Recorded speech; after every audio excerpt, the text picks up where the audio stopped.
అమ్మ నమస్తే. నమస్తే అమ్మా. అమ్మ మరి సంక్రాంతి పండుగ యొక్క విశిష్టత ఒకసారి.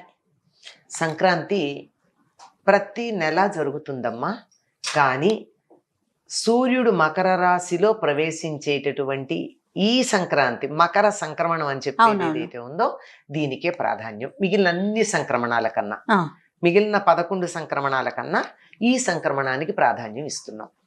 ఎందుకు అంటే సూర్యుడు ఇప్పటి వరకు దక్షిణాభిముఖంగా ప్రయాణం చేస్తున్నవాడు ఈనాటి నుంచి ఉత్తరాభిముఖంగా ప్రయాణం చేయడం మొదలవుతుంది. ఉత్తరం అంటే మనం అనుకునేటటువంటి నార్త్ అనే అర్థమే కాకుండా ఉత్తరం అంటే శ్రేష్టము అని. అంటే ఇక నుంచి సూర్యుడి యొక్క వెలుగు కాస్త ఉత్తమంగా, మరింతగా మెరుగుగా ఉంటుంది.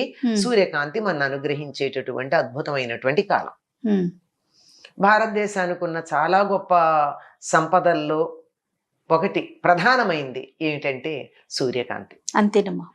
ఎన్ని దేశాలకు సూర్యకాంతి మనకున్నంత ఉండదు. రోజుకు 12 గంటలు దరిదాపుల్లో సూర్యుడు మన్ని అటు ఇటుగా కాస్త మొత్తం 12 గంటలు, కనీసం 11 గంటలు సూర్యకాంతి ఉంటుంది. అవును. దానివల్లే మనకు అనేక రకాలైనటువంటి మేలు జరుగుతోంది. అంటే మానసికంగా మన ప్రజ్ఞ బాగుండడం, తెలివితేటలు ఎక్కువ ఉండడం, పంటలు పండడం, కొన్ని రకాలైనటువంటి అంటువ్యాధులు లేకుండా పోవడం, ఇలాంటివన్నీ కూడా ఉండడానికి ఈ సూర్యకాంతే కారణం. ఆయనే ముఖ్య కారణం. ప్రధానంగా మనం ఆరాధించేటటువంటి పద్ధతుల్లో షణ్మత స్థాపనాచార్యులను, శంకర్లను అంటామే, అందులో సౌరం కూడా ప్రధానం. సూర్యుడే ప్రధాన దైవం మిగిలినటువంటి వాటన్నిటికన్నాను. సూర్యుడి నుంచే శక్తి అంతా వస్తోంది, మనం అంతా ఆధారపడింది సూర్యుడి మీదే అని చెప్పే సిద్ధాంతం. దాన్ని ఆధునిక శాస్త్రం, విజ్ఞాన శాస్త్రం కూడా అంగీకరించిందే కదా. అసలు శక్తి అంతా వచ్చేది సూర్యుడి నుంచే అని. అటువంటి సూర్యగమనాన్ని అనుసరించి మనం చేసేటటువంటిది. ఇక్కడ కొన్ని పండగలు మనం సూర్య గమనాన్ని అనుసరించి చేసుకుంటాం, సౌరమానాన్ని అనుసరించి. అందులో ప్రధానంగా చేసుకునేటటువంటిది ఈ మకర సంక్రమణము అని చెప్పబడేటటువంటి ఈ పండుగమ్మ. అందుకని ఇప్పుడు ఏమవుతుంది అంటే వాతావరణంలో చాలా మార్పులు వస్తూ ఉంటాయి. ఇప్పటి వరకు దక్షిణాయనం అంటే దక్షిణాయనం అంతా కూడా మనకి వానలు, చలి ఇలాంటివన్నీ ఉన్నాయి. ఇక ఉత్తరాయణం మొదలు అయిందంటే నులివెచ్చగా ఉండడం దగ్గర నుంచి బాగా వేడిగా ఉండడం, అక్కడి నుంచి వానలు పడ్డానికి కావాల్సినటువంటి వాతావరణం కల్పించబడడం, ఇవన్నీ జరిగేది ఈ ఉత్తరాయణంలో. కనుక అటువంటి శుభ సందర్భం వచ్చింది అని చెప్పి సంక్రాంతిని చాలా పెద్ద పండగగా చేసుకుంటాం మనం. పెద్ద పండుగ, పెద్దల పండుగ అని కూడా అంటారు కదమ్మా. ఇది రెండు అర్థం ఉంది. పెద్ద పండగ, పెద్దల పండగ రెండు కూడా అమ్మా సంక్రాంతి. ఎందుకు అంటే పెద్ద పండగ అంటే ఈ పండగ ఎప్పుడు మొదలవుతుంది మనకి? సూర్యుడు ధనుసు రాశిలో ప్రవేశించిన రోజున మొదలవుతుంది. నెల పట్టడం అంటారు. అక్కడి నుంచి భోగి నాటితో ధనుర్మాసం పూర్తవుతుంది. పూర్తయి సంక్రాంతి ఇంకా పండగలో ప్రవేశిస్తాం. ఈ నెల కూడా పండగ వాతావరణమే ఉంటుంది. పల్లెలకు గనక వెళ్ళినట్టయితే కళ్ళాపి చల్లడం, ముగ్గులు వేయడం, గొబ్బెమ్మలు పెట్టడం, గంగిరెద్దుల వాళ్ళు రావడం, హరిదాసులు రావడం, ఇంకా భిక్షాటన మీద జీవితం గడిపేటటువంటి వాళ్ళందరూ కూడా ఈ నెల రోజులే సంపాదించుకుంటారు. కారణం ఏమిటంటే పంటలు పండి సమృద్ధిగా ఉంటుంది. ఎంత లేదన్నా ఈ సమయంలో లేదనే వాళ్ళు ఉండరట. ఎంతో కొంత కనీసం పరిగ ఎరుకునన్నా ఇంతో అంతో సంపాదించుకుంటారు ఉంటుంది. అందువల్ల నాకు పొలం లేదు అనుకోనక్కర్లా, పరిగ వదిలేస్తారు కదా పొలాల్లో కోసి వదిలేసింది, అది తెచ్చుకునైనా ఇంతో అంతో ఉంటుంది గనక లేదన్నటువంటి కొంచెం ఒళ్ళొంచితే చాలు, లేదు అన్నటువంటి మాట ఉండదు. ప్రకృతి కూడా సహకరించే సమయం. అన్ని చెట్లు బాగా కాయలు పూలతో ఉండేది. అని కాయగూరలు ఎంత బాగా వస్తాయమ్మా, అన్ని రకాల పూలు లభ్యమవుతాయి. ప్రకృతి అంతా పచ్చగా ఉంటుంది, ఆకుపచ్చ పసుపచ్చ కూడా కలిపి ఉంటుంది. అలా ఉండేటటువంటి ఈ కాలంలో బాగా దానాలు చేస్తారు. ఈ దానాలు చేయడం కారణంగా దానికి కూడా బలిచక్రవర్తి ఇతివృత్తం కూడా చెప్తూ ఉంటారు. అందువల్ల భిక్షాటనతో బతికేటటువంటి వాళ్ళు ఈ జంగందేవర్లు, కాశీకావిళ్ళు, విప్ర వినోదులు, ఇలా భిక్షాటన వాళ్ళ కుల వృత్తి. అట్లాంటి వాళ్ళందరూ కూడా ఈ ఋతువులో వస్తూ ఉంటారు.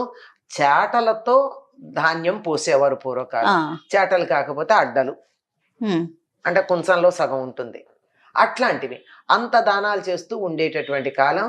ఇక గంగిరెద్దులు చెప్పక్కర్లేదు. మన ఇంటి ముందేసిన ముగ్గులో ఉన్న గొబ్బెమ్మని గంగిరెద్దు తొక్కిందంటే అది చాలా శుభం. అవును. ఆ గంగిరెద్దుని తీసుకొచ్చి అయ్యవారికి దండం పెట్టు, అమ్మవారికి దండం పెట్టు అని చెప్పి దాని చేత అన్ని రకాలైనటువంటి శుభప్రదమైన మంగళాశీస్సులు ఇప్పించడం కూడా జరుగుతూ ఉంటుంది. ఇది పెద్ద పండగ.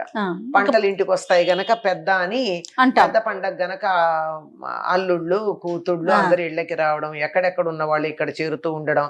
ఆ తర్వాత వేడుకలు కూడా చాలా ఉంటాయి, ఎందుకంటే పంటలు అయిపోయినాయి, మళ్ళీ కొంతకాలం దాకా విశ్రాంతి ఉంటుంది. అందువల్ల పంటలకి సహాయం చేసిన పశువులకి వాటికి అన్నిటికీ కూడా విశ్రాంతి ఇచ్చేటటువంటి కాలం.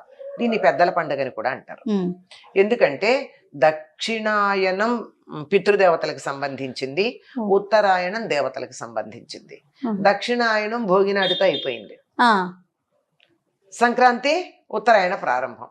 అందుకని దక్షిణాయనం అయిపోయి దేవతలందరూ తమ స్థానాలకు వెళ్ళి, పితృదేవతలు పొరపాటు, దక్షిణాయనం అయిపోయి పితృదేవతలందరూ తమ స్థానాలకు తాము వెళ్ళిపోతూ ఉంటే చిట్ట చివరిగా వాళ్ళని మనం ఆరాధించుకునేటటువంటి కాలం.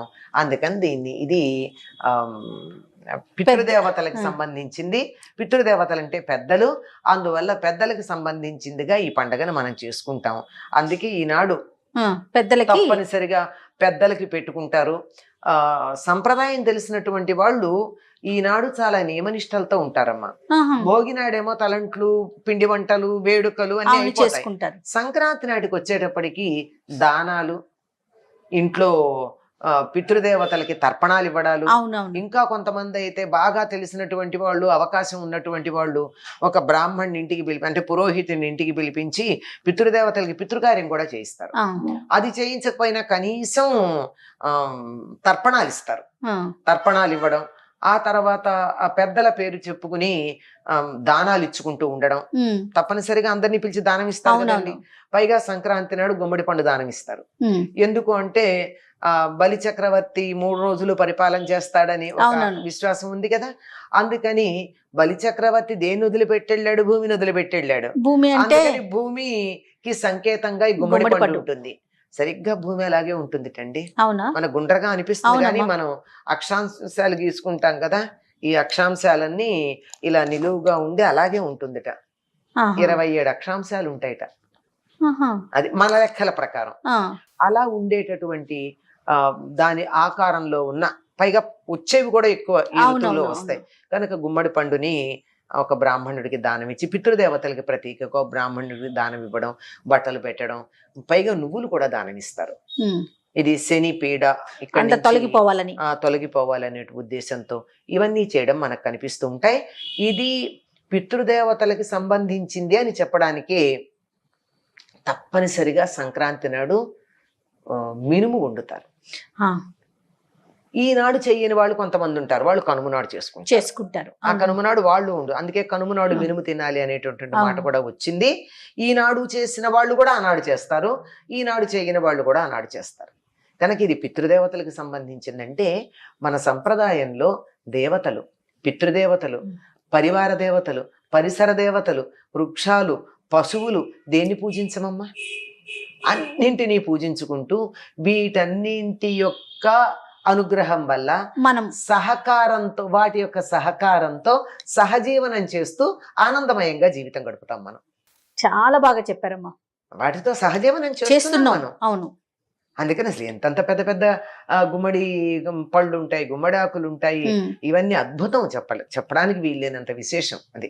అందుకని సంక్రాంతిని పెద్ద పండగ అనడం, ఎక్కువ రోజులు చేసుకుంటామని, అవును, పెద్ద ఎత్తున చేసుకుంటామని, పెద్దల కోసం చేస్తామని, 3 కారణాలుగా సంక్రాంతిని మనం పెద్ద పండుగ అంటాం. మరొక్కసారమ్మా మీకు సంక్రాంతి శుభాకాంక్షలమ్మా. అందరికీ కూడానమ్మా ఈ సంక్రాంతి శుభ సంక్రాంతి అయ్యి అన్ని శుభాలు మాత్రమే కలిగిస్తూ ఎటువంటి ఇబ్బందులు, కష్టాలు, అనారోగ్యాలు, సమస్యలు లేకుండా అందరూ సుఖంగా ఉండాలని కోరుకుందాం. స్వస్తి.